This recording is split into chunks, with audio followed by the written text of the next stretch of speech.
क्रीडा शरीर संस्कारम समाजोत्सव दर्शनम हास्यम परिग्रहे यानम तेजित प्रेषित भर्तिका। नीति कहती है कि जिसका पति परदेश गया हो उसको उस स्त्री को खेल कूद इत्यादि कर्म नहीं करने चाहिए, किसी परपुरुष के साथ हंसी मजाक नहीं करना चाहिए और श्रृंगार का तो त्याग कर देना चाहिए। समाज में कोई भी उत्सव हो कैसा भी हो, बिना पति को साथ लिए नहीं जाना चाहिए। बिना पति को साथ लिए सती दक्ष के यहाँ गई तो सती को भस्म होना पड़ा। बात छोटी है लेकिन भगवान जब से हस्तिनापुर गए थे स्त्रियों ने ये सारे कार्य बंद कर रखे थे। आज स्त्रियों का चेहरा खिला हुआ है और समाज के लोगों को साथ में लेकर के सारी स्त्रियां द्वारिकापुरी के द्वार पर बैठी हैं, भगवान के आगमन की प्रतीक्षा कर रही हैं।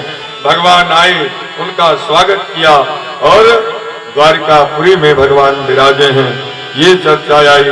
और इधर होता क्या है, जो आंगन कई वर्षों से किलकारियों से सुना था, वो आंगन, वो राजमहल, आज उसमें कोई, उस उपवन में कोई पुष्प खिलने वाला है। समय आया, काल की गति बढ़ी, काल का समय और चक्र चला। एक दिन ऐसा हुआ, महाराज युधिष्ठिर अपने राज सिंहासन पर बैठे हुए थे। तब तक हुआ क्या, एक दासी दौड़ी दौड़ी आई, महाराज युधिष्ठिर आपके यहाँ एक पुत्र का जन्म हो चुका है। महारानी उत्तरा के गर्भ से एक नर रत्न की उत्पत्ति हुई है। और जैसे ही ये बात महाराज युधिष्ठिर के कानों में पड़ी तो महाराज युधिष्ठिर उछल पड़े, ब्राह्मणों को बुलाया, सुस्ति वाचन करवाया, जात कर्म संस्कार करवाया, तमाम दान दिया। जितने भी याचक आए अयाचक बन करके महाराज युधिष्ठिर ने अयाचक बना दिया, इतना धन दे दिया। और फिर ब्राह्मणों को बिठा करके जात कर्म संस्कार करवा करके नामकरण संस्कार करवाया गया। ब्राह्मणों के द्वारा उस बालक का नाम रखा गया परीक्षित। लोके मात्मानं रक्षिता साहिब परीक्षिता, जिसने गर्भ में भगवान की दृष्टि देख करके लोक में भी भगवान को पाने की इच्छा जो करता हो उसका नाम है परीक्षित। उस बालक का नाम परीक्षित रखा गया। बोले राजर्षि परीक्षित की जय। परीक्षित का जन्म हुआ, भगवान की कृपा से राजर्षि परीक्षित का जन्म हुआ है। ये चर्चा आई। अच्छा, जब घर में किसी बालक का जन्म होता है तो महाराज उस घर के मालिक की इच्छा होती है कि जो हमारे घर में बालक जन्मा है, ये बताओ कथा आगे चले कि बंद कर दी जाए? चले, जैसे आपकी इच्छा हो। बोले वृंदावन बिहारी लाल की जय। तो महाराज परीक्षित का जन्म हुआ और महाराज युधिष्ठिर ने बालक को ब्राह्मणों के गोद में दे दिया, परीक्षित जी को। और परीक्षित के भविष्य के बारे में पूछने लगे। ये बताओ महाराज, जो बालक हमारे यहाँ जिसका जन्म हुआ है, इस बालक का भविष्य कैसा होगा? सबके मन में ये बात होती है कि भाई हमारे यहाँ जो बालक जन्मा है इसका भविष्य क्या होगा। तो सभी ब्राह्मण लोग, कई ब्राह्मण थे, सभी ब्राह्मण लोग महाराज परीक्षित के भविष्य का कथन करने लगे, भविष्य का वाचन करने लगे। एक ब्राह्मण बोल पड़ा, पार्था प्रजापति प्रजादिता साक्षात् मानवा ब्राह्मणा सत्यसंधश्च रामो दाशरथी यथा। महाराज युधिष्ठिर, चिंता की कोई बात नहीं है। ये जो आपके यहाँ बालक है ये राजा होगा, और ऐसे नहीं, ये राजा होते हुए महाराज मनपुत्र इक्ष्वाकु के समान अपनी प्रजा का पालन करेगा। दशरथ नंदन भगवान श्री राम के समान ये ब्राह्मण भक्त होगा। महाराज उसी नरेश श्री के समान दाता और शरणागत वत्सल होगा। याज्ञिकों में दुष्यंत के पुत्र भरत के समान अपने वंश की कीर्ति को फैलाने वाला होगा। धनुर्धरों में ये सहस्त्राबाहु अर्जुन और अपने दादा पार्थ के समान होगा। अग्नि के समान दुर्धर और समुद्र के समान दुस्तर होगा। सिंह के समान पराक्रमी और हिमाचल के समान आश्रय लेने वाला होगा। पृथ्वी के समान क्षमाशील होगा। माता पिता के समान शांतशील होगा। पितामह ब्रह्मा के समान समता होगी।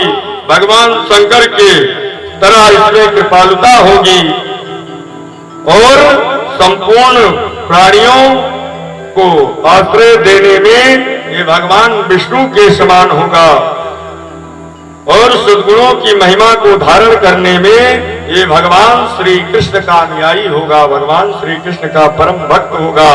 राजा रक्त के देव के समान उदार होगा। राजा ययाति के समान धार्मिक होगा। धैर्य में बलि के समान होगा।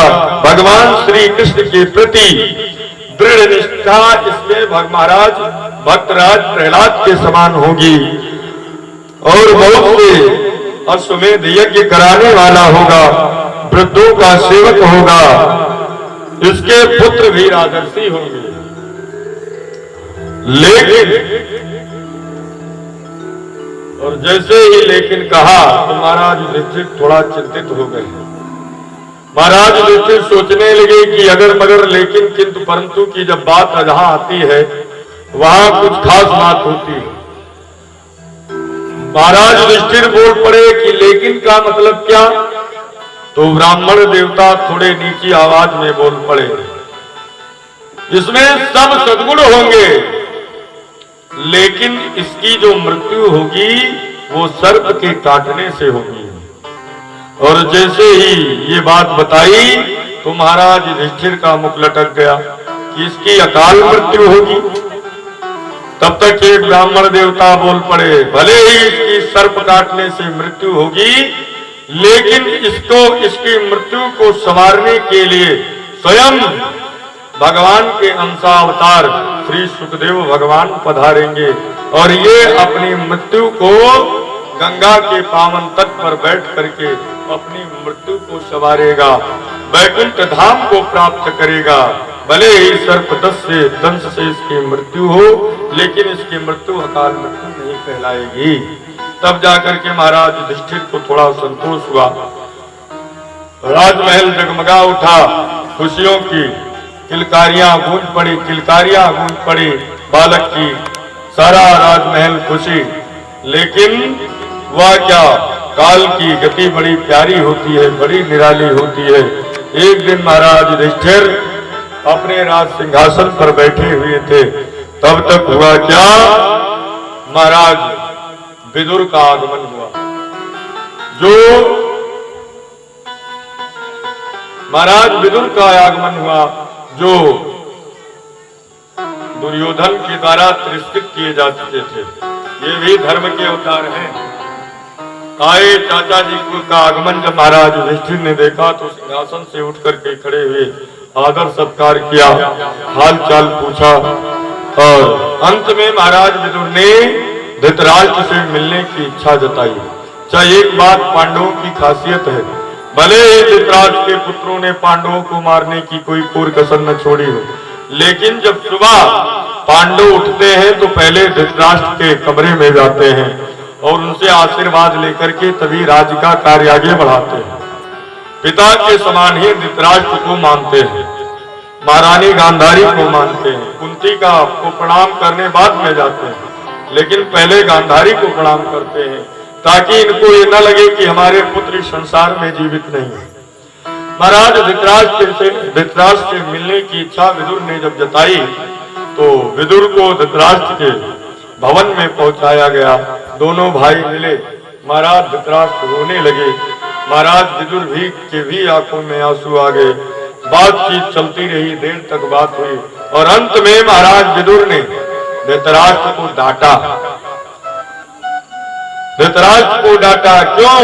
अहो महीयसी जंतु मायया भवान् भीमापवर्जितं पिंडं मदत्ते गृहपालवत्। अरे महाराज धृतराष्ट्र, हमको लगता है कि तुम सारी शर्म हया बेच करके खा गए हो। धृतराष्ट्र ने कहा, ये कौन सी बात हुई? महाराज महात्मा विदुर बोल पड़े, ये बेशर्मों वाली बात नहीं तो और क्या है। जिन पांडवों को मारने के लिए तुम्हारे पुत्रों ने कोई कसर नहीं छोड़ी, उन्हीं पांडवों के दिए हुए अन्न के टुकड़ों को खा करके कुत्ते की भांति उन्हीं के महल में रह करके पल रहे हो। तुमको शर्म नहीं आती है? तुमको तो जल करके मर जाना चाहिए। जैसे ही धृतराष्ट्र को महाराज विदुर ने डांटा तो विदुर महाराज धृतराष्ट्र को बड़ी ग्लानि हुई। रात्रि का समय हुआ, सभी पांडव अपने अपने भवन में सोने के लिए गए। इधर महाराज धृतराष्ट्र को नींद नहीं आ रही। विदा मांग करके महाराज विदुर पुनः तीर्थ यात्रा को चले गए। रात्रि को नींद नहीं आ रही। महारानी गांधारी के हाथ को पकड़ लिया और चुपके से रात्रि में महाराज धृतराष्ट्र ने उस महल का त्याग कर दिया। सीधे पहुंच गए हिमालय पर, जहां गंगा सात भागों में बटी हुई है। सप्तशोक पर जाकर के महाराज धृतराष्ट्र ने अपने अंदर अग्नि को घर प्रत्याज अग्नि प्रकट करके और अपने आप को अग्नि के हवाले कर दिया। महारानी गांधारी भी अपने पति का अनुसरण करते हुए पति के साथ महारानी गांधारी सती हो गई। सुबह हुआ, नित्य प्रतिदिन की भांति युधिष्ठिर उठे, महाराज धृतराष्ट्र के भवन में गए। वहां पर धृतराष्ट्र नहीं, गांधारी नहीं, गायब। बहुत ढूंढवाया, नहीं मिले। महाराज युधिष्ठिर रोने लगे कि हमारी मैया इधर गई होती, कोई बात नहीं, लेकिन बेचारे हमारे बड़े पिता और बड़ी माता जो आंखों से देख ही नहीं पा रहे हैं, पता नहीं कहाँ होंगे, कैसे होंगे। ये चिंता में आकर के महाराज युधिष्ठिर रो रहे हैं। तब तक बड़े चिंतित हैं। तब तक नारद जी के द्वारा महाराज युधिष्ठिर को बताया गया कि अब आप धृतराष्ट्र को ढूंढने की कोशिश न करें। महाराज धृतराष्ट्र ने अपने शरीर को शांत कर लिया है, भगवान में विलीन हो चुके हैं। धृतराष्ट्र ने अपने शरीर को छोड़ा, ये चर्चा आई। और फिर आगे चल करके चर्चा आती है। एक दिन महाराज युधिष्ठिर राज सिंहासन पर बैठे हुए थे। धृतराष्ट्र जब से गए, कोई ना कोई अपशकुन महाराज युधिष्ठिर को दिखाई दे रहा है। कभी उल्का पिंड गिर रहे हैं, कभी गौओं के स्तनों से दूध की जगह रक्त की धारा बह रही है। दोपहर में कौवे, दोपहर में श्रृंगाल गांवों में आकर के सियार मुंह ऊपर करके रेख रहे हैं। कौवे कुत्ते रो रहे हैं, गायें थरथरा रही हैं। और चारों तरफ से मानो बड़ा विघ्न उत्पन्न हो रहा है। महाराज युधिष्ठिर घबराए। युधिष्ठिर को बड़े अपशकुन दिखाई दिए। रात्रि में जब लेटते तो सफेद वस्त्र पहने हुई स्त्रियां इनको दिखाई देती, बड़े अपशकुन दिखाई देने लगे। एक दिन महाराज युधिष्ठिर जब सिंहासन पर बैठे विचार कर रहे थे कि आखिर आगे क्या होने वाला है, देव की क्या इच्छा है।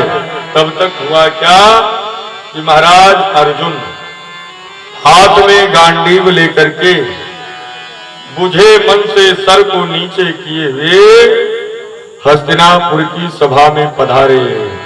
महाराज युधिष्ठिर की सभा में पधारे और जैसे ही युधिष्ठिर की दृष्टि अर्जुन के ऊपर पड़ी तो युधिष्ठिर से अर्जुन से युधिष्ठिर बोल पड़े, भाई आखिर कौन सी बात है जो सर आज तक कभी नीचे नहीं हुआ, ये सर नीचे क्यों है, आखिर बात क्या है। आपके द्वारा किसी ब्राह्मण का अपमान हुआ है, किसी संत का अपमान हुआ है, या किसी में अपराध की हत्या हो गई है, आखिर बात क्या है, तुम अपने सर को नीचे क्यों करे हुए हो। वैसे चारों तरफ अपशकुन दिखाई दे रहे हैं, हमारा मन बड़ा विचलित हो रहा है, आखिर बात क्या है। बार बार युधिष्ठिर ने पुकारा, लेकिन चुपचाप सर नीचे किए हुए अर्जुन खड़े हैं। सिंहासन से उतरे अर्जुन के पास गए, अर्जुन के सर को थोड़ी को पकड़ करके जैसे ही मुख को ऊपर किया तो देखा क्या, जो अर्जुन का चेहरा चमकता रहता था, आज उस अर्जुन के चेहरे से अश्रु की धारा बह रही है। वक्षस्थल रोते रोते अर्जुन के रोने से वक्षस्थल भीगा हुआ है। जैसे ही गले से लगाया तो वक्षस्थल भीगा हुआ लगा। अर्जुन से पूछा, आखिर बात क्या है? अर्जुन, किसी के द्वारा तुम्हारा अपमान किया गया है या तुम्हारे द्वारा किसी का अपमान किया गया है? आखिर बात क्या है? महाराज भीम गर्ज उठे, आखिर बात क्या है? बताओ। अर्जुन रोते रोते बोल पड़े, क्या बताऊं भैया, ये वही गांडीवधारी अर्जुन है जिसके एक टंकार से पूरी पृथ्वी कांप उठती थी, बड़े बड़े दुष्ट कांप उठते थे। जिस गांडीव के सहारे से मैंने, जिस मित्र के सहारे से मैंने सम्रांगण को जीता, वो गांडीव आज लगता है कि हमारे हाथों से चल नहीं पा रहा है। और ये इसलिए नहीं चल पा रहा है कि जिसके द्वारा हम लोग इतने सुखी हुए, वो छलिया हम लोगों को छल करके इस धराधाम को हम लोगों को छोड़ करके और अपने परम धाम को चला गया।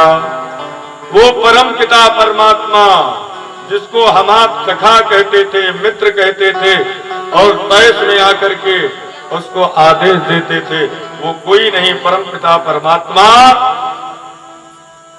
भगवान श्री कृष्ण इस धराधाम को छोड़ करके चले गए। अब हम लोगों को कोई आश्रय देने वाला नहीं। और भैया, उन्होंने छोटी जिम्मेदारी क्या सौंपी, मैं गांडीवधारी अर्जुन उस जिम्मेदारी को न संभाल सका। ये वही गांडीव है, ये वही अर्जुन है। भगवान ने कहा कि हमारे स्त्रियों की तुम रक्षा करना, और छोटे 2 मुट्ठी भी लाए हमको रास्ते में, हमसे भगवान की स्त्रियों को लूट करके चले गए। अब हम निस्तेज और आश्रय विहीन हो चुके हैं। और जैसे ही ये बात महारानी कुंती के कानों में पड़ी तो कुंती ने तत्क्षण अपने शरीर को छोड़ दिया। महाराज भगवान के वियोग को एक क्षण भी ना सह सकी, अपने शरीर को उन्होंने छोड़ दिया। महाराज युधिष्ठिर ने छोटी ही उम्र में महाराज परीक्षित को राज्यपाट सौंप दिया और भाइयों के साथ स्वर्गारोहण की यात्रा के लिए चले गए। महाराज परीक्षित को देश का राजा बनाया गया और चल करके भगवान के वियोग में हिमालय के उस रास्ते पर एक भाइयों ने अपने शरीर को त्याग दिया। महाराज युधिष्ठिर भी स्वर्गारोहण की यात्रा को चले गए। ये चर्चा आई। और इधर बोले वृंदावन बिहारी लाल की। इधर होता क्या है, महाराज परीक्षित को राजा बनाया गया। राजा महाराज परीक्षित छोटी ही उम्र में पृथ्वी का शासन करने लगे और उत्तर की कन्या इरावती से महाराज परीक्षित ने विवाह किया, जिनके द्वारा जन्मेजय इत्यादि 4 पुत्र रत्न महाराज परीक्षित को प्राप्त हुए। और आचार्य कृपाचार्य को आचार्य बना करके गंगा के तट पर महाराज परीक्षित ने 3 अश्वमेध यज्ञ किए और ब्राह्मणों को मुंह मांगी पुष्कल दक्षिणा उन्होंने दिया। और एक बार राज्य का हाल चाल करने के लिए महाराज परीक्षित निकले तो उन्होंने देखा क्या कि एक काला काला पुरुष, रात्रि के समय एक काला काला पुरुष एक गाय और बैल के जोड़े को बुरी तरीके से पीट रहा है। गाय की दशा बड़ी निरीह है और बैल एक पांव से है, फिर भी उस काले काले पुरुष को दया नहीं आ रही है। तो महाराज परीक्षित ने किया क्या, महाराज परीक्षित ने अपने म्यान से निकाली तलवार और उस काले काले पुरुष को मारने के लिए दौड़ पड़े। जैसे ही दौड़े तो वो काला काला पुरुष महाराज परीक्षित के चरणों में आकर के गिर पड़ा। महाराज परीक्षित जानते थे कि शरण में आए हुए को मारना नहीं चाहिए। तो महाराज परीक्षित ने उस काले काले पुरुष का परिचय प्राप्त किया तो पता चला, उस काले पुरुष ने बताया, महाराज मैं कोई और नहीं, मैं कलियुग हूँ और अब हमारा आगमन हो चुका है, इसलिए और हमारे राज्य में ऐसी दशा होगी, धर्म के 3 पैर काट दिए जाएंगे, गौ ब्राह्मण का अपमान किया जाएगा, ये सारी दशाएं होंगी। महाराज ने कहा तब तो तुम मारने के योग्य हो, तुमको मैं मार डालूंगा। और जैसे ही मारने के लिए तैयार हुए तो पुनः कलयुग हाथ जोड़ करके बोल पड़ा, महाराज अभी तो आपने हमारे अवगुण को सुना है, हमारे अंदर गुण भी है। जिस परम पिता परमात्मा को पाने के लिए अन्य युगों में बड़े बड़े योगी जटी अमलात्मा परमात्मा यम यम ध्यान धारणा समाधि के द्वारा हजारों हजारों वर्ष तक तपस्या करते थे और पुण्य फल नहीं प्राप्त होता था, वो पुण्य फल हमारे युग में भगवान के नाम लेने से ही प्राप्त हो जाएगा। कलयुग करिक पुण्य प्रतापा, मानस पुण्य हो ही नहीं पापा। और जैसे ही ये बात कहा तो महाराज परीक्षित रीझ गए। कहा भाई लाख अवगुण हो लेकिन ये सबसे बड़ा गुण है तुम्हारे अंदर, जो तुम्हारी इच्छा हो वरदान मांग लो, मैं तुम्हारे इसी गुण पर रीझ गया हूँ। और जैसे ही वरदान मांगने के लिए कहा तो परीक्षित के सामने कलयुग हाथ जोड़ करके बोल पड़ा, महाराज आप इतने प्रतापी राजा हो और आपसे हम वरदान मांगे, ये शोभा नहीं देता, आप अपने आप ही जो इच्छा हो वरदान दे दीजिए।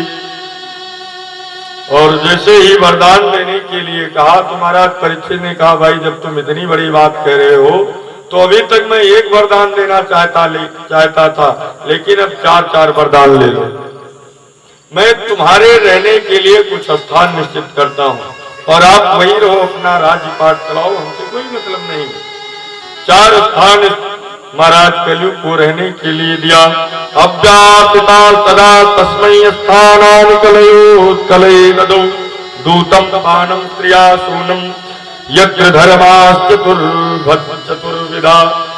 महाराज श्री सूत जी कहते हैं कि राजा परीक्षित ने 4 स्थान निश्चित कर दिया। दूत जहां जुआ खेला जा रहा हो, दूतम पानम मदिरालय, स्त्रिया सूनम वेश्यालय, और जहां पर हत्या की जाती हो, ये 4 जगह स्थान, बदशाला, ये 4 स्थान महाराज परीक्षित ने कलयुग के लिए निश्चित किया। कलयुग हाथ जोड़ करके खड़ा हो गया, महाराज ये चारों स्थान अच्छे नहीं हैं, यहाँ पर कोई अच्छा पुरुष नहीं जाता है, और जब कोई अच्छा पुरुष नहीं जाएगा तो हमारा उद्धार कैसे होगा। तो महाराज परीक्षित ने कहा, तो भैया अगर ये स्थान नहीं आपको अच्छे लग रहे हैं तो आप एक काम करो, आपकी जो इच्छा हो वो वरदान मांग लो। और यहीं पर महाराज परीक्षित से चूक हो गई। जैसे ही वरदान मांगने के लिए कहा तो कलयुग बोल पड़ा, महाराज अगर आपकी कृपा हो तो हमारा एक स्थान हो जाए सोने में। महाराज परीक्षित ने सोचा कि रात्रि के बाद सोने वाला सोना, और उसने मांगा स्वर्ण वाला सोना, कनक 300 गुना मादकता अधिकाय वाला सोना मांगा। महाराज परीक्षित ने कहा, जाओ ठीक है, तुम्हारा एक स्थान सोने में भी होगा। और वरदान दे करके उस गाय और पुरुष को बैल के जोड़े का परिचय प्राप्त करके और वहां से चले। धर्म और महारानी पृथ्वी का परिचय प्राप्त किया है। और सुबह हुई, और जैसे ही सुबह हुई तो महाराज युधिष्ठिर ने जरासंध के यहाँ से आए हुए अधर्म वाले मुकुट को, सोने के मुकुट को जैसे मस्तक पर धारण किया तो प्रबल शिकार खेलने की इच्छा जागृत हो गई। और जैसे ही शिकार खेलने की इच्छा जागृत हुई, मुकुट को धारण करके सारथी को बुला करके और जंगल में शिकार खेलने के लिए चल पड़े। जिनके जीवन में अहिंसा परमो धर्मा ये सूत्र हमेशा लागू होता था, वो हिंसा करने के लिए चल पड़े जंगल में।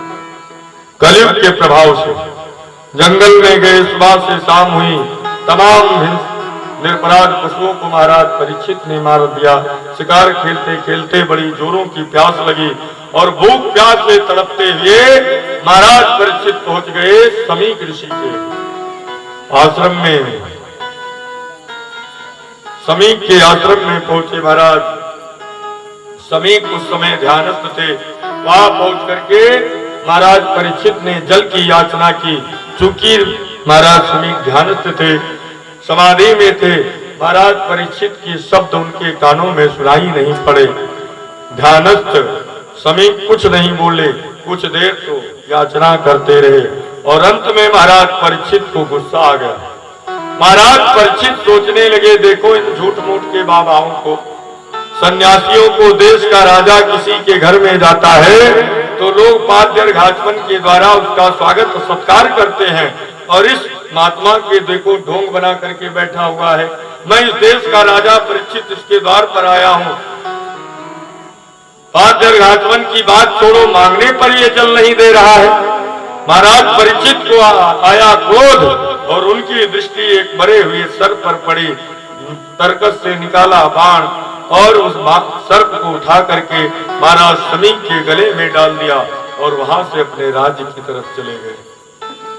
कुछ शिष्यों के द्वारा महाराज सिंगी ऋषि के पुत्र समीक ऋषि के पुत्र सिंगी को बात पता चली, जो उस समय स्नान कर रहा था,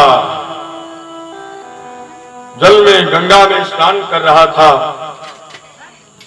जब उसको ये बात पता चली तो ब्रह्म तेज से संपन्न बालक श्रृंगी क्रोध के मारे तिलमिला उठा।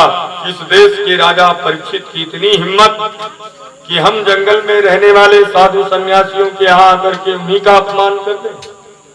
अरे कुलांगार राजा परीक्षित, ये तुमने अच्छा नहीं किया है।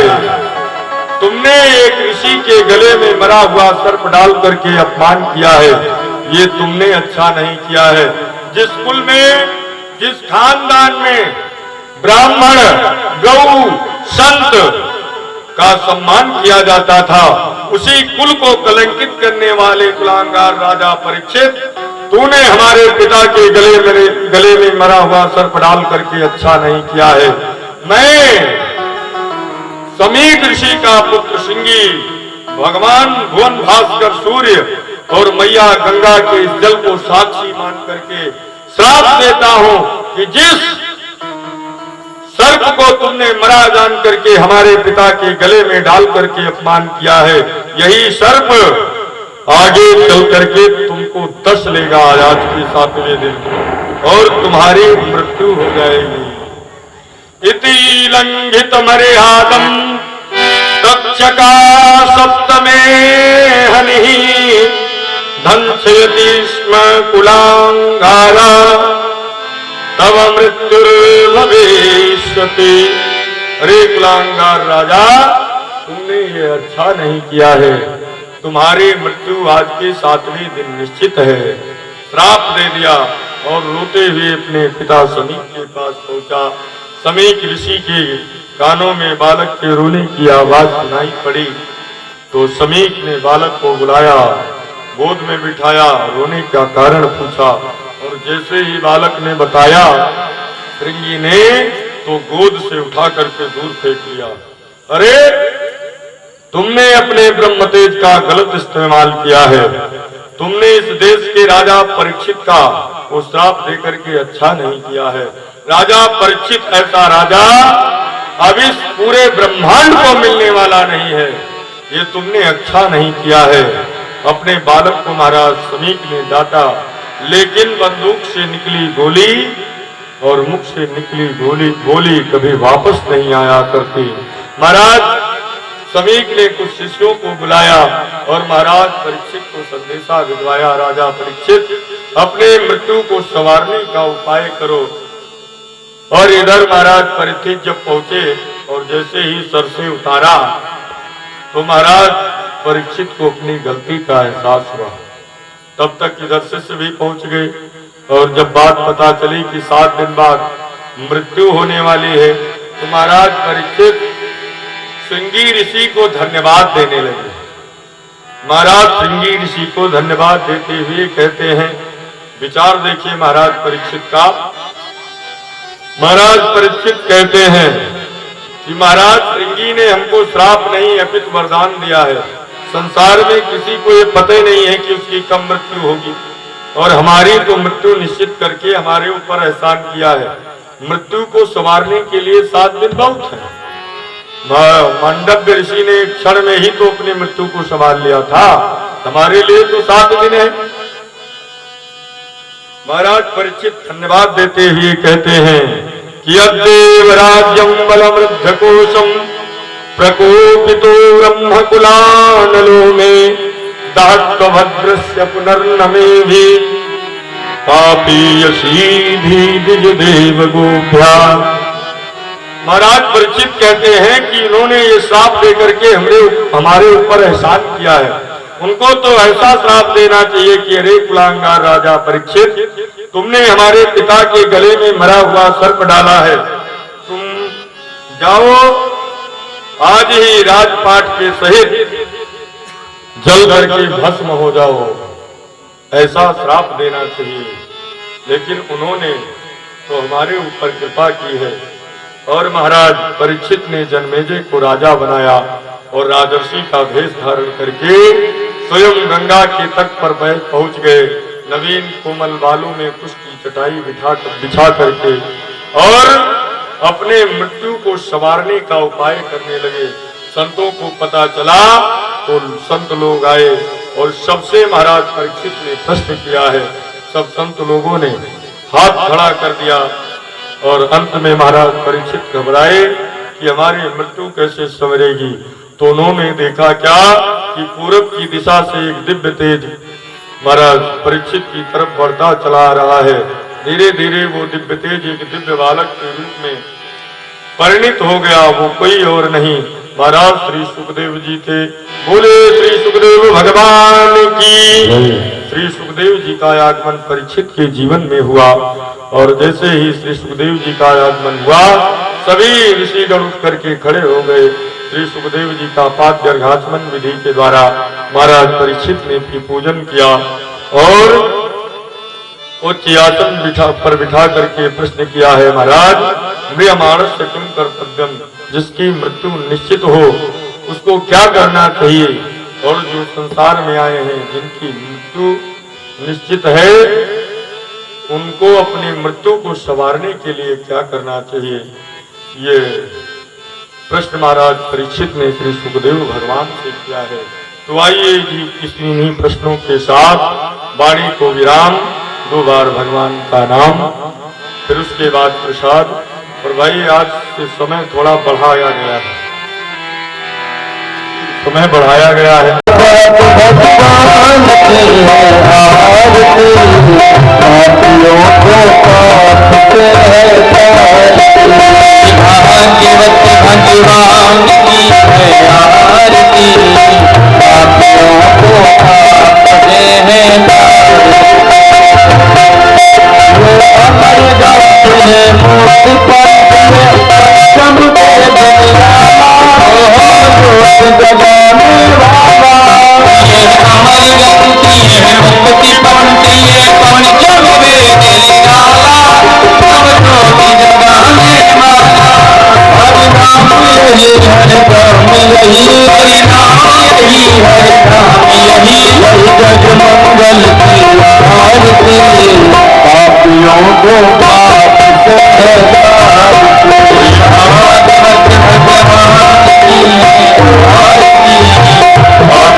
समर्पयामि घूम जाइए यानि कानि च पापानि तानि सर्वाणि नश्यन्तु प्रदक्षिणां पदे पदे आरार्धिक्यं समर्पयामि जलेन शीतलीकरणम् आरार्धिक्यग्रहणं हस्ते पुष्पाण्यादाय मन्त्रपुष्पाञ्जलिं हरि ओं यज्ञेन यज्ञमयजन्त देवास्तानि धर्माणि प्रथमान्यासन्नाते हनागं महिमानः सचन्त यत्र पूर्वे साध्याः सन्ति देवाः हरि ओं एकदन्ताय विद्महे वक्रतुण्डाय धीमहि तन्नो दन्ति प्रचोदयात् हरि ओं वृषभानुजाय विद्महे कृष्णप्रियायै च धीमहि तन्नो श्रीराधा प्रचोदयात् श्रीवन्तिकामकुलचम्पकपाटलाब्जै पुन्नागजातिकरवीरसालपुष्पै बिल्वप्रबालतुलसी दलमञ्जरीभिः त्वां पूजयामि जगदीश्वर मे प्रसीद नानासुगन्धपुष्पाणि यथा कालोद्भवानि च पुष्पाञ्जलिर्मया दत्त गृहाण परमेश्वरः प्रार्थना पूर्वकं मंत्र पुष्पांजलिं समर्पयामि। बोले राधा माधव भगवान की जय। श्री राधा कृष्णाभ्यां नमः। बोले राधा माधव भगवान की। श्रीमद्भागवत महापुराण की। श्री अयोध्या धाम की। श्री सरयू मैया की। श्री यमुना मैया की। श्री वृंदावन बिहारी लाल की। श्री हनुमान जी महाराज की। श्री सद्गुरुदेव भगवान की। श्री सद्गुरुदेव भगवान की।